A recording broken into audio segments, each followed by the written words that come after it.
Hello guys, how are you all? Welcome to my channel. So, today we are gonna see, what if Naruto gets married on his training trip, part 1. Subscribe if you enjoy the video, let's start the story. Sasuke.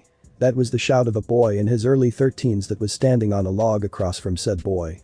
He was dressed in a blindingly bright orange jumpsuit that just screamed kill me to anyone that saw it. It didn't help that his occupation was being a ninja, and he relied on stealth. He had blood-red eyes with black slits in them and wild blonde hair. The said boy across from the first was standing staring at the first. His name was Uchiha Sasuke, and his eyes were red with 3 times in each eye. He had on black pants and a white shirt, also standing on a log not but 20 feet away from the other boy. Both boys had small cuts on each other and some dirt littering their clothes. Sasuke, I'll bring you back no matter what, even if I have to break every bone in your body. Sasuke just looked at him and snarled slightly. Naruto, I won't go back, I can't go back, not anymore, and definitely not with you. He never broke eye contact with the other boy now known as Naruto when he spoke. Naruto was taken aback by that statement, but he took it the wrong way and he was just about to yell at the other boy when he spoke up again, silencing him. Why would you go so far for Naruto? Why are you willing to risk your own life to save mine? He asked just above a whisper. Naruto actually recoiled at the statement but let his fierce eyes soften somewhat. Sasuke. The other boy looked back up to him and made eye contact again. You're the first person I've ever had a real bond with besides the old man. He told me honestly. You're my best and only friend in the village, Sasuke. Sasuke's eyes widened slightly, but he nodded in understanding. I see you're my best friend too. With that he stood up from his sitting position, he took on his log and reached into his pocket. Naruto tensed getting ready for another attack, but smiled when he saw what he brought out of his pocket. Sasuke grabbed his metal forehead protector and tied it around his forehead and secured it tightly like Naruto had his. Both had a symbol of a leaf on it, representing they were both Konoha ninja. But you're too late, Naruto, I can't go back, especially if it's with you. What do you mean? Naruto asked, confused. Looking up, Naruto saw something he didn't see much from the stoic Uchiha friend of his. He was smiling, but not one of his cocky smiles that he always got, but a real smile. It's because I know how the village would react if you brought me back half dead and beaten. He stated matter-of-factly. Naruto was confused for a second before realization dawned on him. Sasuke continued, seeing the look of understanding. If you brought me back half dead, the village would do one of 2 things that I can't allow to happen to you. One would be executed and the other would be exiled. Neither of which you can afford. Naruto grimaced, as what he said was true, no matter how much he didn't want it to be. I'm their precious last Uchiha, the last of my bloodline in Konoha. If I were to be hurt by the demon boy, as they like to call you. Naruto's eyes widened hearing this. Sasuke saw this and smiled sadly. You really think I didn't notice all the hate you got in the village? I don't know why they hate you, but that doesn't really matter. The point is, if you come back with me half dead, you will suffer gravely for hurting their precious Uchiha in some way. That is the reason I'm going to win here. I can't afford to lose, not this time, for both of our health I'll win. Naruto stood there rooted to his spot as what Sasuke said washed over him. He had to admit, no matter how much it hurt, that he was right. He couldn't bring him back now. Not like this. I understand, but he couldn't even think properly right now, the facts were getting to him too much. Sasuke saw this. Naruto. Said boy looked up from his hands, making eye contact one more time. Let's finish this right here, right now, our strongest attacks against each other. He said with a small smile. Naruto looked at him and didn't understand why he still wanted to fight, but then realized he wanted to end it with a bang and see who really could end up on top. Smiling his own little smile, he replied in kind. Hi, yes, let's finish it. But that both jumped off their respective logs backwards about 30 feet, each landing on the water using chakra to stay on top of it. They both looked up and saw they were about 100 feet away from each other. They both nodded and started their attacks. Naruto put his hands in a ram seal and started to gather his chakra around him. Slowly a red chakra started to come up from his stomach area. This red substance started to bubble over and slowly cover his body in the red chakra substance. After a few seconds the chakra was covering his entire body from head to toe. The substance slowly started to form a shape around his body that eventually turned into a fox with one tail. His hair turned wilder, his blood-red eyes seemed to get even redder, and his fingernails turned into claws. Naruto grunted as the process was over and slowly bent his knees because his body wanted to go on all fours, but he refused to fight like an animal. So he settled to fight with his knees slightly bent. After that was done, Naruto held out his right hand and slowly small wisps of blue chakra started to form in his palm. This was his normal chakra, and every second the chakra kept getting bigger and bigger until it was a flurry of blue chakra in his hand. Then the red chakra surrounding his body started to bubble and pop around the blue in his hand, and the blue chakra slowly took the form of a ball. This all happened in a couple of seconds. If one looked closely at the ball of chakra, they would see a solid outline with an inside of thousands of moving partials of chakra that made the ball shine brightly in his hand and hum lightly. After the nod for each other to start, Sasuke also went through a small transformation. The seal on his neck pulsed and slowly started to spread across his body, showing flame-like tattoos moving across his body. In no time at all, the seal covered his entire body and it started to change. The black markings started to expand slowly and cover his entire body. The first thing to visibly happen was his hair growing longer to about middle back and turning purple instead of the normal black it was. His fingernails turned into claws and he developed a cross on his nose. Then he grunted as he bent over slightly and two purple bat-like wings protruded out of his back. After his transformation was complete, he formed 4 hand seals as fast as he could and gripped his right wrist with his left hand tightly. He pointed his hand downward and cupped it like he was holding a big ball. A spark went off in his hand and it slowly started to expand, getting larger and larger. The small spark turned into a lightning storm in his hand that covered his hand completely in electricity and formed a small ball of lightning. The ball of lightning was making a sound like 1,000 birds chirping. After completing their transformation and their respective jutsus, they both looked up at each other and stared in awe at the other's changes. That stunned look quickly changed to one of recognition of the other's power. With not but a small twitch of the lips as indicator, they both leapt at each other, throwing their attacks that were in their right hands behind them. Both jumped straight into the air, propelled so fast by their new powered-up bodies that it was nothing but a blur to anyone below a high Chunin level ninja, but to them, it was like they were both going in slow motion. They both stared each other in the eyes the entire way until they were right on each other. Not but 5 feet away from the other boy, they both threw all their might into their right arms and thrust them forward as fast and hard as they could. Chidori. 1,000 birds, Sasuke yelled. Rasengan. Spiraling sphere, Naruto yelled while still staring right into the other boy's eyes. The two attacks collided with a resounding shockwave that rippled across the entire lake, creating waves 2 feet high, starting from where they met. Both boys saw their attack hit each other and felt the shock wave, but ignored it to focus on their attacks. Sasuke's lightning ball was piercing Naruto's grinding sphere. Without hesitation, they both knew this was the last attack, so they both poured as much chakra into their attacks as they could. Gritting their teeth, they forced their attacks harder onto each other. What happened after that was a shockwave of such magnitude that the entire water in the lake they were standing on parted in a circle around the two boys that were suspended in midair by their jutsus clashing.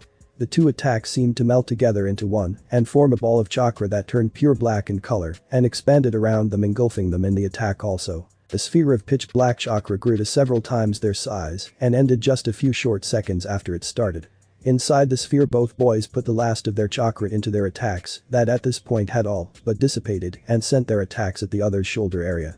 Both gritted their teeth in agony as they both hit the mark dead on. When the sphere finally dissipated, a new island had formed where Sasuke was standing over the nearly unconscious Naruto, holding his left shoulder where you could see shredded skin. At his feet, Naruto's shoulder was pierced an inch deep. Falling to his knees, he stared at his best friend and somehow knew he would be okay, no better than okay, he would be great. With this feeling in mind, he stood on shaky legs and limped towards the fire border that separated fire country from grass country. Just out of earshot though, he stopped and turned his head facing Naruto with a real smile on his face. Naruto, I don't know if you can hear me or not, but that was one hell of a fight and only you deserve the title of my best friend and greatest rival. I know our paths will cross again, and when they do, I look forward to that day, brother. He was just about to turn around when he heard a voice just above that of a whisper, but he heard it nonetheless and looked towards the boy he considered a brother and saw him staring at him with deep blue eyes. As do I, brother, and next time I'll be stronger than you can count on that. With that, Naruto turned his head and stared up at the sky that was starting to rain. Sasuke smiled again and grunted in acknowledgement that he heard him. Turning around again, he headed to the Sound Village and away from his newfound brother and Konoha. Naruto stared at the ceiling in irritation. No, that wasn't the word to describe how he felt. He felt betrayed, scorned, and hated, and all in all he felt lonely. You see, he was at the one place he hated above all else, a hospital. They just brought back many memories of when he was a kid and getting beat by the villagers and ended up in the hospital more times than not. I can't believe it's been 2 weeks and only 3 people have visited me.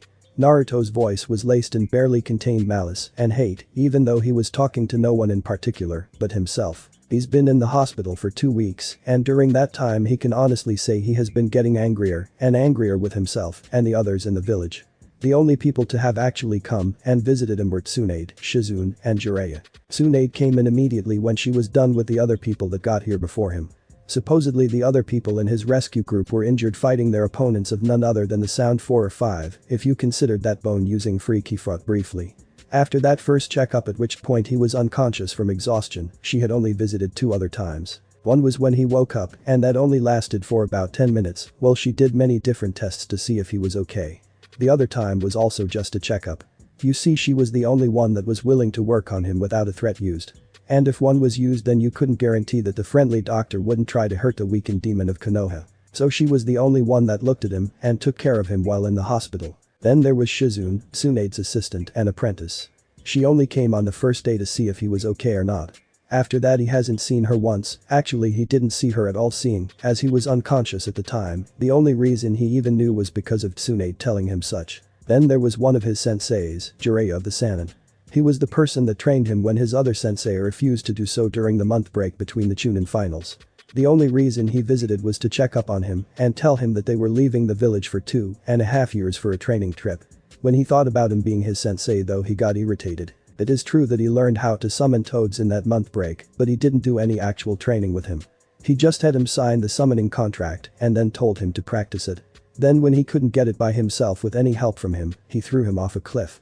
Why? To forcefully draw out the Kyuubi's chakra from within him with a life and death situation. It worked, needless to say, but it still wasn't right of him to put his life in danger like that. Then when they went to find Tsunade to be the new Hokage, he taught him how to do the Rasengan. One of 2 jutsus that made the 4th Hokage of the village hidden in the leaves, his village, famous throughout the world. He was grateful for but again all he did was teach him 3 of the necessary steps to doing and left him to himself. If that was the type of training he would get from him on this training trip, he was contemplating if he should even go or not. Then there's the fact that he taught him the Rasengan and the summoning for toads. Those were both jutsus the 4th used and was known for. Contrary to popular belief, he was rather smart. He just hid behind a mask of idiocy. So why would a Sannin, one of 3 of the strongest people to ever come out of Konoha, want to train him, an orphan? And why would he be teaching all these jutsus that only the 4th and he could use? Something didn't add up, but he just couldn't figure out what it was right now. Is there anyone that actually cares about the real me and not my fake actions I show the villagers? I know Sasuke does, but come on, is that the only person?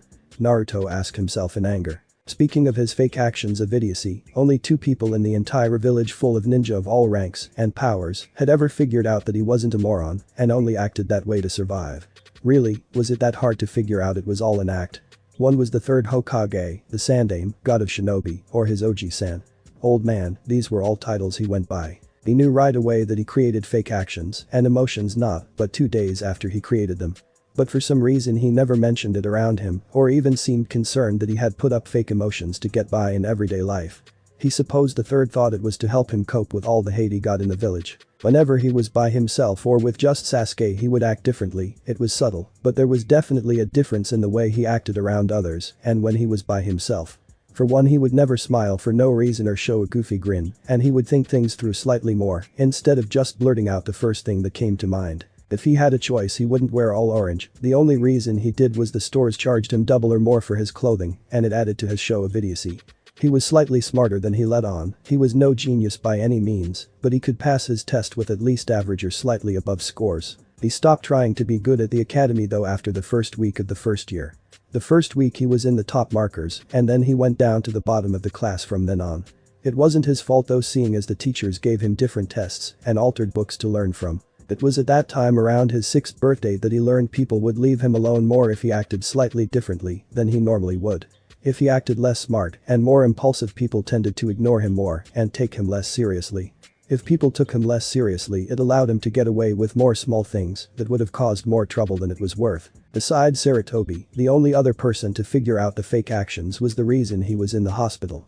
He didn't blame him for putting him in there though. He was the only one who knew the real reason he left the village, and it wasn't because he needed power or the fact he just couldn't take all the false praise he was getting from the stupid villagers, even though those did add some motive to leave.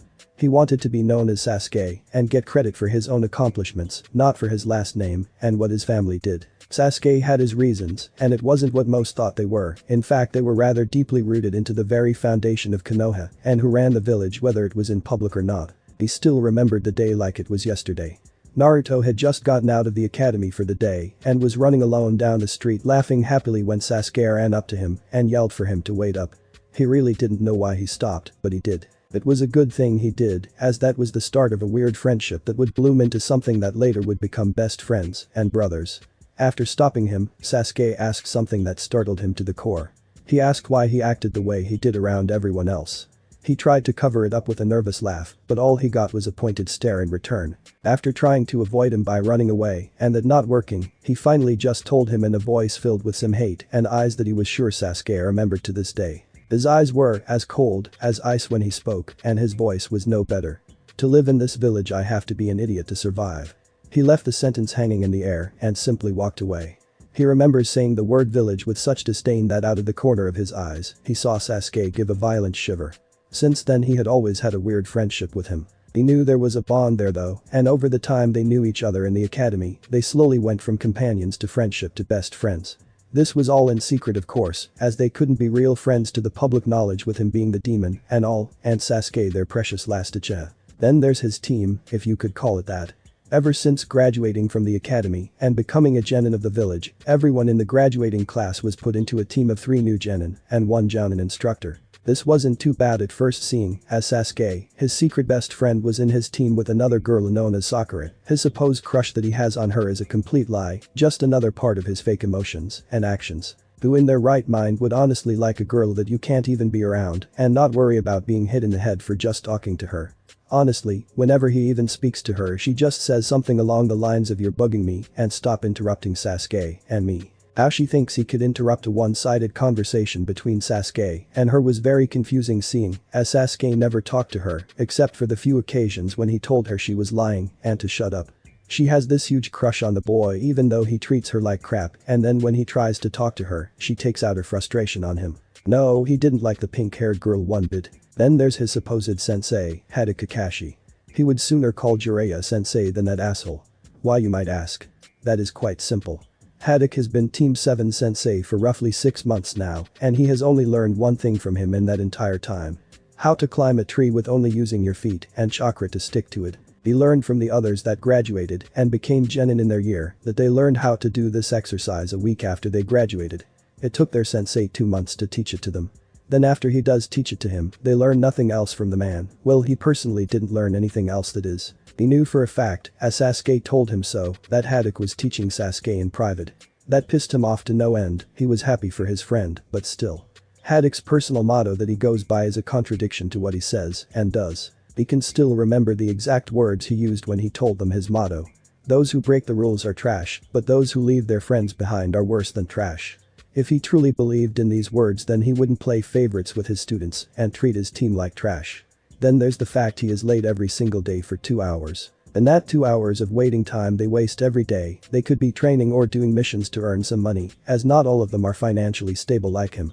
Sasuke had his family fortune, Kakashi had his money saved up from many missions, and Sakura had her parents supporting her ass. He has to live by the money he gets from missions to get by every day. No, he didn't like his team one bit. Then there were his supposed friends or at least companions he thought he had in the village. There's all the rookie 9 and then maybe team guy that he has gotten to know over the years. He thought they would have at least sent him something as a warming gift while he was in the hospital to say that they knew he was in there and to get well soon or something. But he hasn't even heard a peep out of them yet. 2 weeks and not one single person of his supposed friends have come and seen him. The longer he thought over these startling facts the more angry he got. He almost wished he would have gone with Sasuke, but then again he wouldn't have gotten anywhere in the Sound Village. Not with Orochimaru fearing his influence on Sasuke and the curse seal. He knew he didn't want to stay in this village any longer either, and if he tried to run he knew he would be captured within hours of his escape and executed for treason. So his only option was to leave the village with Jiraiya of the Sannin and hope he could get some decent training from the man, and if not, then hopefully ditch him in some town and live somewhere far away from Konoha. Having spent an hour thinking over possible plans for the future he turned over on his bed and fell asleep with a small smile of knowing he would be out of the village in a day's time. That day came too slowly for Naruto, but he waited passionately for it to come. When his new sensei came to pick him up he said nothing to him but a small greeting and "let's go already brat." As they were leaving the village gates he looked over his shoulder at the village he's lived in his entire life, looking for any goodbyes from the people he knew. He could see no one anywhere. He wasn't surprised really, and that just made his resolve to leave the village even higher than before. Walking slightly faster than before, he walked past a casually paced man known as Jiraiya and hopped into the trees and ran as fast and far away as his small body would let him. Jiraiya followed right behind him, yelling for him to slow down as they didn't need to rush, but his pleas fell to deaf ears as Naruto ignored him and kept running into the unknown. From her personal room in the top of the Hokage's tower, Tsunade, once one of the Sannin and now the Hokage, looked out the window at the specks that were Jiraiya and Naruto leaving the village in a hurry. She smiled sadly as they left her view and the village to travel around and train. "Come back soon, Naruto, the village needs you." Although nobody heard her, the words seemed to drift into the air and out the window to be forever lost in time. "Do you see that? What are you talking about?" The person who just spoke turned to his longtime friend and frowned in curiosity. He turned his head in the direction that his friend was squinting at, and he himself squinted his eyes to get a better look into the distance. After a few short seconds of focus, he could just make out two sellouts in the distance heading their way. Letting his senses travel through him, he gauged their chakra levels to see how much of a threat they were to them. They couldn't be that much trouble seeing as they were walking calmly and right on the wide open path, so they weren't trying to be sneaky, which was a good sign. They were at least friendly to the village. After checking their chakra levels, he let out a small breath of realization. His friend, hearing this, turned to him with a questioning glance. Seeing the look, he elaborated. "They both have genin level chakra signatures and are no real threat to us, but be on guard nonetheless." His friend nodded in understanding and stood slightly more alert in front of the gates of Konoha. In no time at all, the two guards at the gate could finally make out what the people were wearing and assess their threat level more accurately. The taller of the two was around 6 feet 4 inches, around 50 years old, and had spiky white hair. He had a curious headband that had the symbol for oil on it. His face had 2 red lines going down from each eye to his cheekbones. He was wearing a gray kimono with a red vest over that with fishnet armor underneath it all. After their close observations, they knew instantly that this man was Jiraiya of the Sannin. His chakra level signature was being suppressed, most likely due to his skills. After identifying the first one, they turned to the other person. Walking at an even pace with Jiraiya was a man just under 6 feet tall. He had black shinobi pants with black boots. His upper torso was all black also. The distinct thing about his clothes though was all the red running around his body. As they kept walking closer, they could finally see what those red lines were. At closer inspection, they saw them to be red lightning bolts running across his entire black clothed body in a very fashionable and mysterious way. After inspecting his clothes better, they looked at his face. His face was angular with perfection, the ladies' killer if they ever saw one. Smooth skin untarnished with scars. His hair was vibrant blonde with red streaks running through it. The hair was framing the sides of his face slightly and in the back went down to his middle neck. On his left leg they could make out a kunai pouch, and on his back they could see a katana handle protruding from his back with a red hilt with the same red lightning running the handle. This guy was producing genin level chakra also, but he looked much more dangerous than any genin could look, and it was mysterious that his chakra level was the exact same level Jiraiya's was. When they finally made it to the gate, they both stopped in front of the guards, waiting for them to open the gates and let them in. The two guards finally snapped out of it to do their respective jobs. Straightening up, they addressed the two waiting men in front of them. "State your name and reason for entry in Konoha, please," the first guard asked with a guarded voice. He knew who one of these men was, but the other was a complete mystery to him. Jiraiya seemed to beam at the question asked and went into a weird dance that involved him doing silly poses and ended with him summoning a frog that he was standing on with yet another silly pose. This served two purposes for the guards. One, it showed that Jiraiya was still very weird when he wanted to be, and the other was it proved he was the Toad Sannin, as only him and Naruto could summon toads at this time. After shaking their heads at the sad excuse for an introduction that was supposed to be cool, they greeted him in kind. "It's a pleasure to see you back after 2.5 years, Jiraiya-sama. You may enter the village," the other told him with a nod of the head. Jiraiya nodded back and proceeded into the village. They turned back to the other man to see he was still standing there like nothing had happened at all. Now that they thought about it silently in their head, they didn't even see him blink the entire time Jiraiya was doing his weird introduction. He just stared right past them at some invisible entity in space and time. "And who are you?" they asked the stranger. The new person continued to look off into space for a few seconds, and just as they were about to ask if he heard him or not, he turned his eyes to theirs. They were instantly on full alert. The eyes of the young man, now that they could see him properly, as they noticed he couldn't be more than 16 years old at the time, were sky blue emeralds in color. But that wasn't what got them on guard, it was the intensity of his eyes. They were the eyes of a person that had been killed many times before, cold, calculating eyes that sent shivers up people's spines to even the most experienced of chunins, as they were finding out just now. After staring at them for no more than 2 seconds, he just started to walk by them. They could do nothing but follow his movements, as they knew on an instinctual level, which comes from years of training, that if they moved in a treating way they would be dead in minutes or even seconds possibly. Just as the young man was passing them and entering the village with now open gates, he spoke in a voice as chilling as ice. Uzumaki Raijin Naruto. That was all he said as he passed. He didn't turn his head to address them when he passed, he just stared straight ahead the whole time and never broke his slow stride into the village. By the time the guards shook the chill from their bodies and turned to look at the person that left with the Toad-san 2.5 years ago to train, they noticed that they were both a good 100 feet into the village. Turning to each other, they looked at the other to see if they heard correctly or not. They were both shaken by the way he addressed them with such cold indifference that they noticed the other guard had small beads of sweat on their forehead. Did he say Uzumaki Naruto? One of them asked shakily. The other could only nod in response, more shocked than scared to say anything. Wasn't he the loud-mouthed brat that left a few years back to train? Again all he got was a nod in return. He's changed. That was a huge understatement. Changed. That is a complete 180-degree personality change. The boy I remember was a cheerful genin. He had the title of the #1 hyperactive knucklehead prankster before. That man was a cold-hearted jounin if I ever saw one.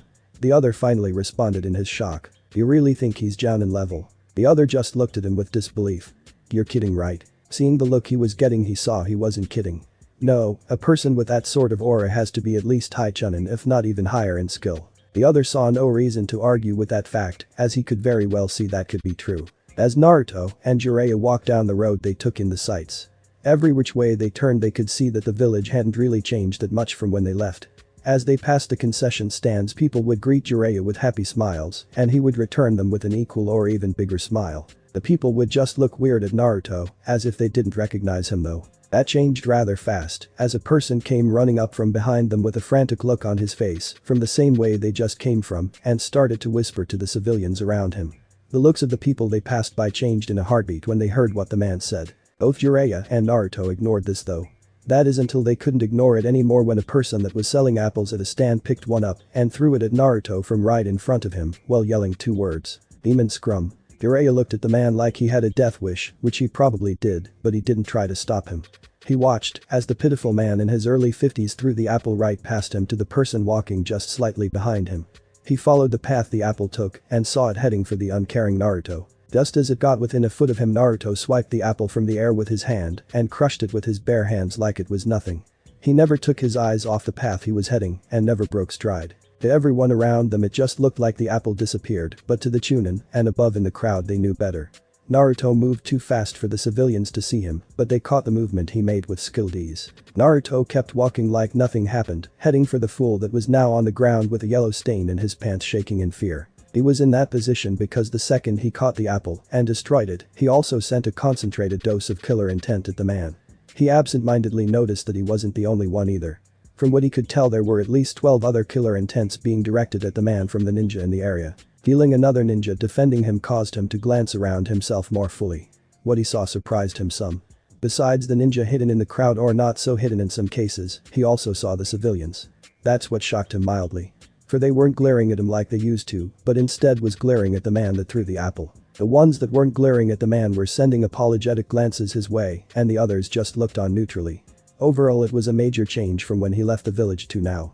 All this put together had the effect of scaring the man to the point of wetting himself and falling on his ass trying to get away by crawling on his hands and knees. Naruto saw all this and his neutral expression never changed once the entire time, while he kept walking like nothing happened. Just as he was about to pass the man up, he pushed his hand to the side and pointed 2 fingers at the scared man. That was the universal hand sign for A. His left arm was extended with his pointer and middle finger outstretched at the cowering man. Just then Jiraiya put a hand on his shoulder from behind as he stopped to see what he would do to the sad excuse for a man. Naruto turned his head slightly, already knowing who it was that stopped him. Jiraiya shook his head in the negative with a sad look in his eyes.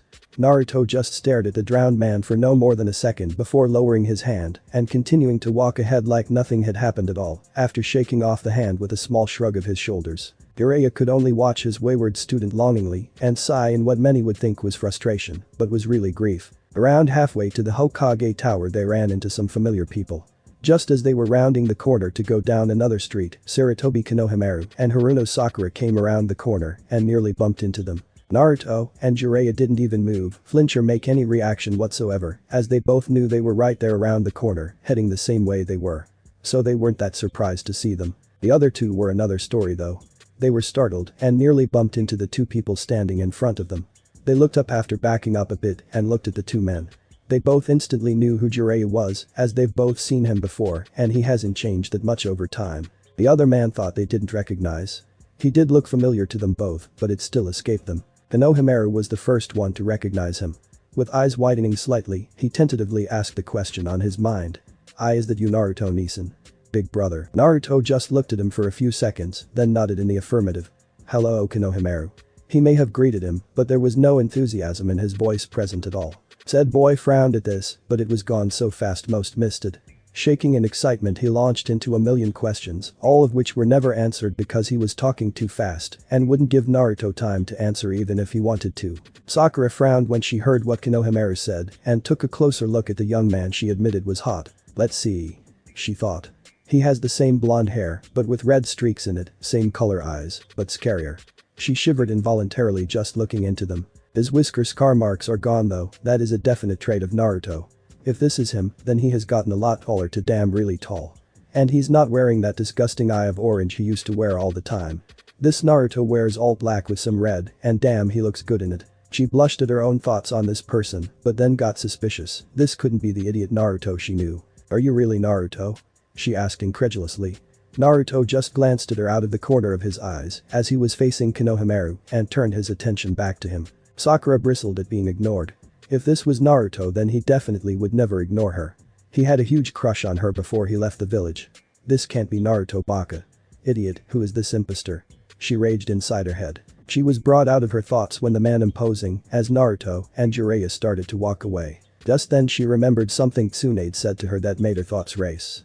She remembered the words as if they were spoken to her that very same day.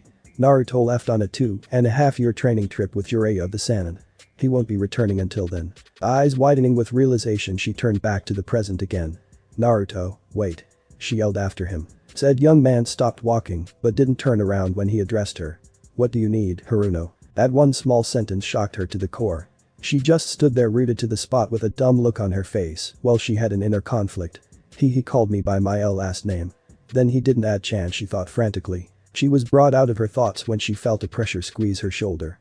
Looking up she saw it was Jiraiya that brought her back to reality this time and he was shaking his head from side to side telling her to leave it be. Looking back to where Naruto used to stand she saw him already halfway down the street walking away without so much as a hello to her after such a long time of being separated. Looking up again with confusion and sadness clearly in her eyes, she silently asked Jiraiya what was wrong with Naruto. Jiraiya understood this with ease. I can't tell you anything Sakura, I'm sorry. But Jiraiya-sama. She never got to finish as he just shook his head no again. I'm sorry, but I truly can't tell you anything. I'll see you around.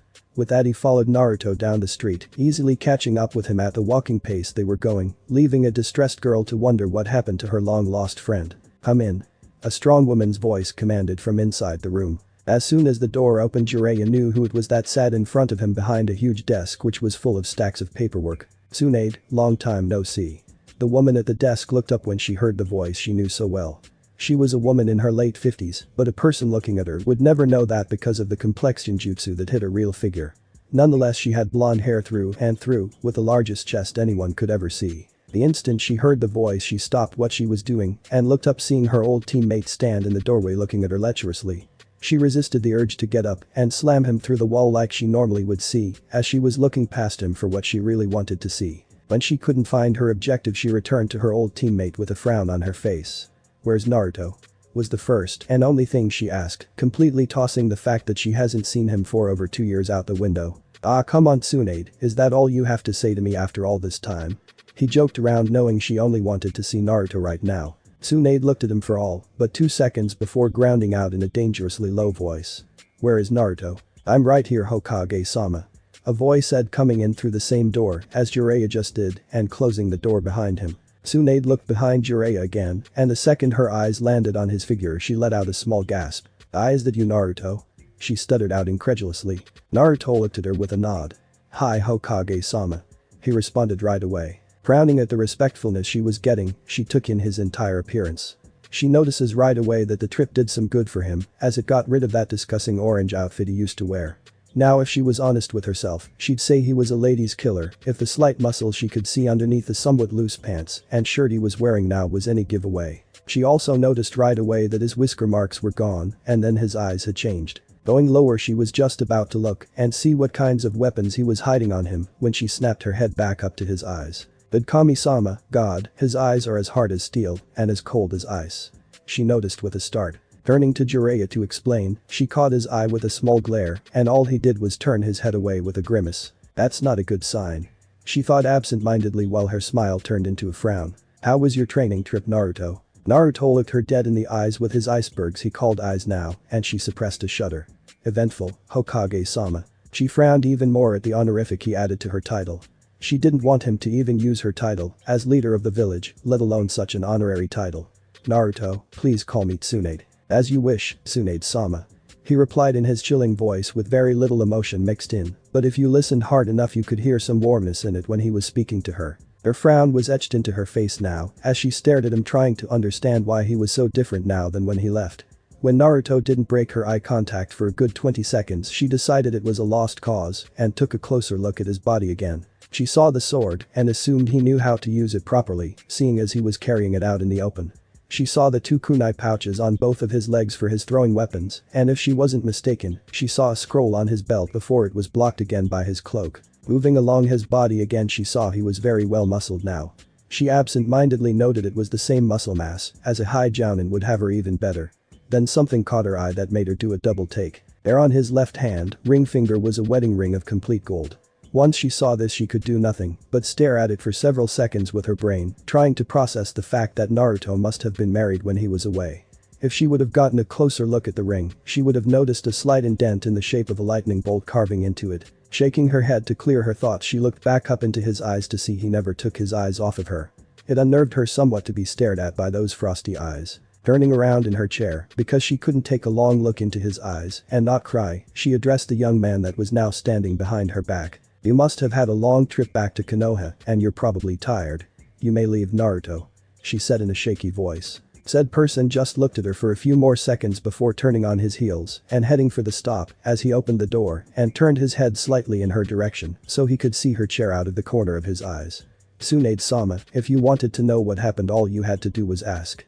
With that he walked out of the door and closed it behind him. The second Tsunade heard him finish she swirled in her chair with unshed tears in the corner of his eyes searching for Naruto, but he was already gone. Damn brat, but I can't really blame him. Jiraiya said sadly from the wall he was leaning against. Tsunade noticed he was still in the room and quickly wiped her eyes of her tears. What happened to him, Jiraiya? Said man easily noticed the shaky voice she had and her trying to get rid of the tears. Sighing he pushed off the wall and moved over to a chair in front of her desk and sat down heavily. Do you have the silencing seals up? Was the first thing he asked, much to her frustration. She frowned and pushed some chakra into the wall behind her and it glowed slightly, indicating that the walls were soundproofed already. Not that the room needed it seeing, as it was designed to be soundproof to begin with. Most of the time there was a vent open so the Anbu could hear if something was happening inside and needed to protect her, but that was shut already after a quick check. Nodding after seeing that everything was in order, she turned back to him expectantly. Seeing this he sighed one final time and sat up straighter. What would you like to know first? Thinking for only a split second she went to her main concern. I noticed he had a wedding ring on. If that is the case, then he's married. Where's his wife for starters? After that, tell me everything that happened. The second the word wedding ring was said, Tsunade knew something bad had happened as she saw Jiraiya visually flinch and then slump in his chair. Gathering his wits he started to explain what happened over the last 2.5 years they were away from the village. That's the main reason he's like the way he is. He trailed off, not sure how to go about explaining things without him getting thrown through the wall and a straight line trip to the hospital. Explain. Tsunade ground out in worry. Her name was Akara, they fell in love and he just couldn't do it. He was choking on his own words. Feeling dread came to the surface of her thoughts, Tsunade asked quietly for him to continue. And, looking more tired than she had seen him in a sense 15 years ago when Orochimaru turned Nin, he answered. She died in a battle after being married for a little over 5 months. Hearing a choked sob he looked up to see her staring at him with unshed tears in her eyes, again with a pained expression on her face. How long did they know each other before that? She asked, dreading the answer she would get, but she needed to know. A little over a year and 7 months. That was all it took for Tsunade to stiffen like a board and feel the dread come to the surface full force. I see. There was an uncomfortable silence that lasted well over a minute until Tsunade shakily asked what she knew she would dread to hear. "And no, I need to know the whole story, Jiraiya," she said resolutely, knowing it would be a sad story to hear, especially after what she just found out. She thought of Naruto as a sort of little brother at times, and to know he went through such a sad thing after his already crappy life in the village made her feel untold sadness for him. I know," he started with a shaky breath. Gathering his wits, he looked up ready to explain the whole thing. "Try not to interrupt unless you have to, okay?" She could only nod as he got ready. After we left the village, Naruto was different, I guess would be the best word to describe it. He was no longer the hyperactive brat we once knew. He was a world colder. He refused to even think about Konoha or anything to do with his former team. I tried to talk to him on many occasions to get him to cheer up, as I thought he was still disappointed about losing to Sasuke and letting him escape. It turned out that every time I even mentioned Konoha or his former team, he would just turn silent and plain out ignore me for the rest of the day. The only thing I got out of him was the fact that he still thought of Sasuke as a brother. He would still take instructions when it came for training, but besides that he acted like he didn't hear me. So I let the subject drop after the first few days. Then by the time the first week ended, I was starting to get worried. He would do non-stop training every single day. It didn't matter what I told him, he would train for a minimum of 10 hours a day. But more than likely he would train for the entire day non-stop, no matter how bad for his body that was. He would only eat his 3 meals a day and sleep for 8 hours, then train again every waking second. I figured maybe I could get him to stop the absurd training he was putting himself through if maybe I advanced his training ahead of time to when I planned to teach him how to control the Kyuubi's chakra. I'll never forget the look he gave me that day. It was of pure loathing and hate. He absolutely refused to use the Kyuubi's chakra, even to summon, though he knew he couldn't summon Gamabunta without the fox's chakra, he still refused to ever use its chakra again. He told me he would rather die than rely on the damned fox. After a lot of pushing and still he wouldn't budge, I gave up on that too and started working on his chakra control and taijutsu. This is how his training continued for 2 whole months. By this time we had managed to move to our first stop, which was Lightning Country. When we got there we stopped for camp and Naruto continued to do his intense training regimen that he refused to lower by any means.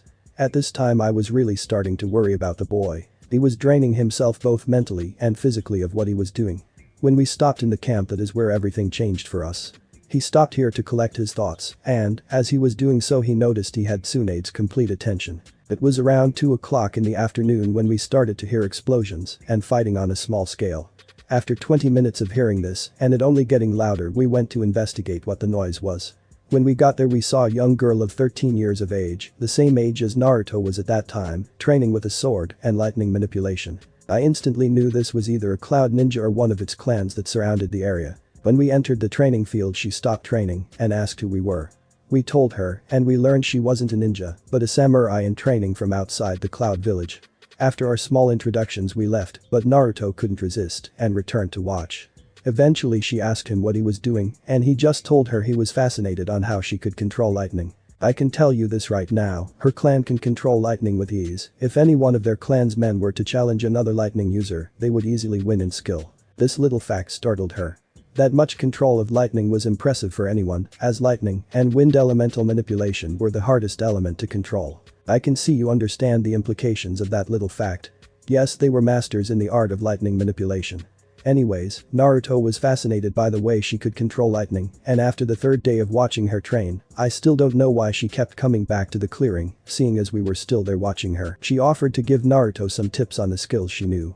I could tell if she were a ninja that she would be easily high chunin in skill, so I encouraged Naruto to go train with her. She was all samurai at this point, but with some major skills that could easily match a ninja's. It also helped Naruto, as he didn't focus so much on what happened before we left and he started to really take his training in the right direction instead of just hurting himself like he was before. It goes without saying that this started something that no one would have seen coming.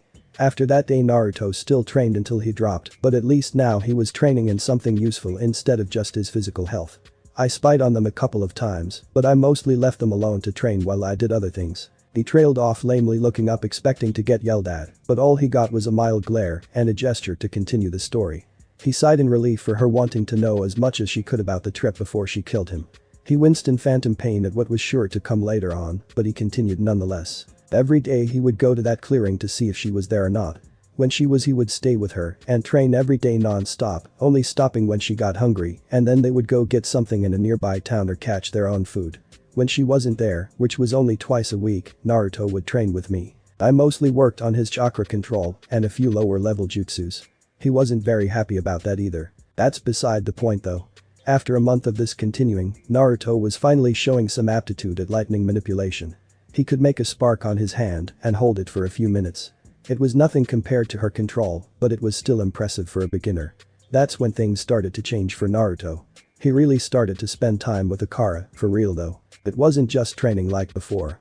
They started to actually talk about other things besides jutsus and fighting. They started to fall for each other in a way. When that month finally passed, Akara made an offer for Naruto. She asked him if he wanted to come back to her clan house. I didn't find out about this until the next afternoon. When they went to her clan house, she offered him the opportunity to learn their clan's secret techniques and styles. I was shocked to hear of this, as I'm sure you are yourself. No clan in their right mind would willingly give away their secrets, but it turned out Akara was the clan head's daughter, and she personally requested Naruto be allowed this opportunity.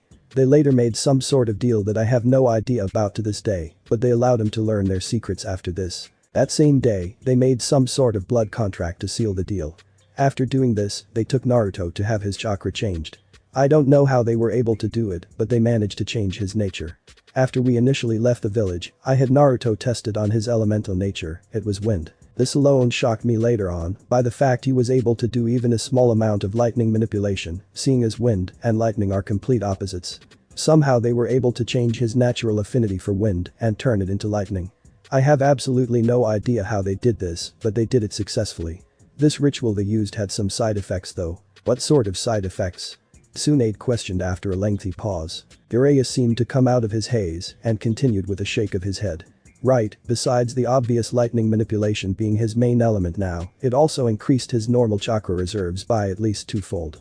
I learned later after I looked him over in his sleep for any side effects of the ritual that a part of the seal holding Kyuubi at bay was broken. Tsunade let out a gasp, but Jiraiya just waved her off before she could even say anything. The Kyuubi is still completely locked away and has no chance of escaping, so there is no need to worry. Besides, the side effect was a benefit to Naruto, not a hindrance. It gave Naruto twice the amount of chakra by converting Kyuubi's chakra into his own somehow, and it also heightened his senses. The ones it affected were his sight and hearing.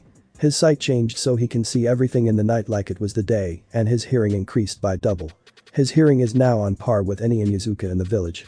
Now if you didn't know already, when we left Naruto's chakra reserves were already mid-Jounin level.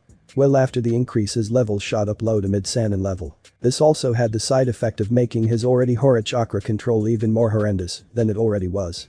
I personally believe that it would have been better if that little party never happened, seeing as it made his training harder than it should have been for a while. It was more of a setback than anything. When I came looking for Naruto the next day because he didn't come back to camp like he sometimes does, I found him lying in the field looking exhausted with Akara sitting not 5 feet away from him. Before you even ask why I didn't look for him before that time is simple, he didn't always come back to camp every day. Sometimes he would train through the night even if I told him to stop, and other times he would just sleep in that clearing. Anyways, when I saw Naruto looked exhausted I went and checked him out. The first thing I noticed was his hair. As you might have seen when he was in here, he has a few strands of red hair now. That was a side effect of Kyuubi's chakra mixing with his own, along with the other side effects I already told you about. I just learned about those later on. At that present time though, I questioned both of them extensively and learned about what had happened. They refused to elaborate further unfortunately, and I wasn't going to interrogate a little girl that helped get my apprentice into a clan full of powerful people to train him. So after I learned everything I could from them I asked what they planned to do from then on. Naruto immediately answered that he was staying there. I looked into his eyes, and those eyes had absolute resolve in them. They were the eyes of a man that made his decision and wouldn't back down no matter what. I really couldn't argue at that point in any way. The contract they made forced Naruto to stay with them for at least a year's time. I learned this little fact when I went to talk to the clan leader. This being said, I immediately wanted to talk with the clan head, and that is exactly what I did. That same day I went and talked to him after being led to him by Akara and Naruto. I learned that to do the ritual to get lightning manipulation, as your main element you had to force it out of your body and then accept a blood oath with the clan head. Naruto did all of this, and by doing this he was unofficially merged into the clan as some sort of lesser clansman. This didn't deter Naruto though, if anything it made him more resolved to be the best he could be, and he strived to be the strongest and most skilled in the entire clan. After a lengthy talk with the leader of the clan, we came up with a compromise. He wouldn't let me stay in the clan compound as he didn't want their secrets getting out, but he would allow me to visit every month if I wanted. I grudgingly accepted, not that I had any choice in the matter though. So after saying my goodbye to Naruto and giving him a dozen or so scrolls on different training techniques, and just as I left the compound and headed out to do my secondary objective and gain some information on Akatsuki. During this time I was able to gather very little sadly. Their group is composed of all S-rank missing nins of the top caliber. The leader I have no idea on who it is, but he has to be strong to be able to control and command other S-rank ninjas so well. As you already know, Uchiha Itachi is one of said members. Then there's Hoshigaki Kisame from Mist Village. The only other person I have been able to get information on is Deidara of Rock. He made a mistake and was seen with a black cloak with red clouds on it. Sadly, that is all I've been able to gather. Tsunade could only stare at him the entire time through his explanation of what has happened the last 2.5 years. She was far more interested in what happened to Naruto, but the information on Akatsuki was a nice bit of information nonetheless. Thank you Jiraiya, but please get back to Naruto. From what I gather you stopped just after the 3-month mark, you still have 2.25 years to explain. Jiraiya could only nod at her no silliness. As you wish, Hokage-sama. Besides my gathering of information on Akatsuki, I also made it a mission to visit Naruto as often as I could. Since I was only allowed onto the compound once every month, I visited every month if I could. Sadly that didn't work out 2 of the times and I was held up for 2 months both those times. But when I did visit him I observed his daily training and his interactions with those of the clan. I was honestly surprised to see that Naruto and Akara hooked up together after I left the first time. From what I could gather they started dating and being an official couple a week after I left. His training was also spectacular. He was of course learning how to better manipulate his lightning chakra, and I have to say, he was doing an amazing job. Just from the few hours I visited each time I was there, his control only got better and better each time. By the time 3 months had passed I would say that he was at a master lightning manipulator level. Thanks for watching my video, leave a like if you enjoyed my video and also do consider subscribing to my channel for more awesome content. See you next time, till then sayonara.